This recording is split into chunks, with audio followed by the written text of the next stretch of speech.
आज की कहानी उस एक सवाल से शुरू होती है जिसने सब कुछ हिला दिया है। अगर मरीज मर चुकी है तो ये रिपोर्ट क्या कह रही है? हॉस्पिटल के अंदर रात का सन्नाटा फिर से भारी हो गया है।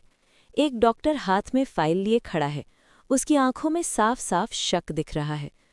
ये रिपोर्ट गलत नहीं हो सकती, वो खुद से कहता है। दूसरी तरफ श्रुति अपनी माँ के कमरे के बाहर बैठी है।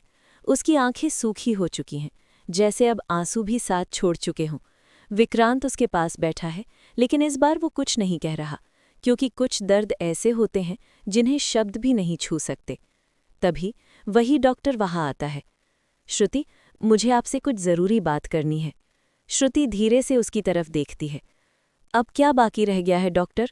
डॉक्टर गंभीर होकर कहता है, जो हम सोच रहे हैं शायद वो सच नहीं है। श्रुति चौंक जाती है। क्या मतलब? डॉक्टर फाइल खोलता है। आपकी माँ की डेथ डिक्लेरेशन में कुछ गड़बड़ी है। उनकी आखिरी रिपोर्ट कहती है कि उनके शरीर में अभी भी कुछ लाइफ साइन मौजूद थे। ये सुनते ही श्रुति की धड़कन तेज हो जाती है। आप क्या कहना चाहते हैं? डॉक्टर धीरे से कहता है, संभव है कि वो पूरी तरह मरी नहीं थीं। विक्रांत भी शॉक में, तो फिर उन्हें डेड कैसे डिक्लेयर कर दिया गया? डॉक्टर गहरी सांस लेता है। यही हमें पता लगाना है। अब कहानी एक नए रहस्य की तरफ बढ़ रही है। इसी बीच ऐश्वर्या दूर से ये सब सुन रही है। उसके चेहरे पर फिर से घबराहट आ जाती है। ये सच सामने नहीं आना चाहिए। वो तुरंत फ़ोन उठाती है। जिसने भी ये काम किया था उसे अभी के अभी सब ठीक करना होगा। अब साफ है, ये सिर्फ एक मेडिकल मिस्टेक नहीं बल्कि कुछ और बड़ा खेल है। श्रुति तुरंत खड़ी होती है।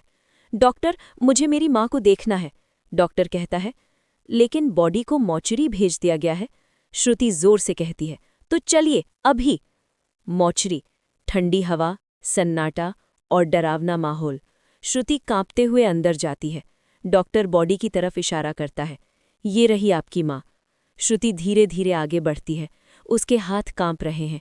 वो अपनी माँ का चेहरा देखती है। अचानक उसकी उंगलियां हल्की सी हिलती हैं।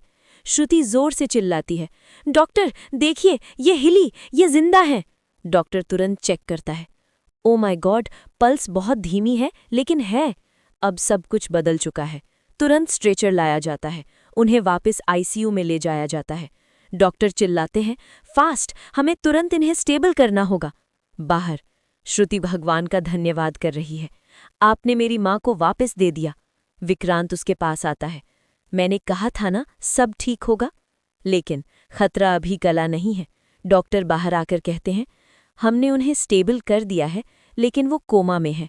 श्रुति पूछती है, वो कब ठीक होंगी?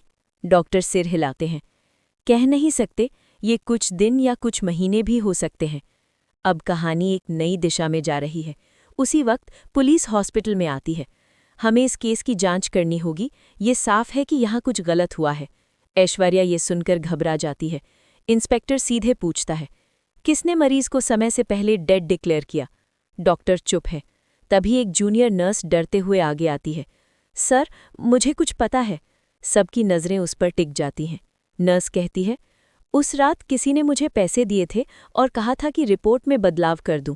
इंस्पेक्टर पूछता है, किसने? नर्स कांपते हुए उंगली उठाती है और इशारा करती है ऐश्वर्या की तरफ। पूरा माहौल सन्नाटे में बदल जाता है। श्रुति शॉक में, आपने ये सब किया? ऐश्वर्या कुछ नहीं बोल पाती। इंस्पेक्टर आगे बढ़ता है, आपको हमारे साथ चलना होगा। अब कहानी अपने सबसे बड़े सच के सामने खड़ी है। क्या ऐश्वर्या अपने जुर्म कबूल करेगी?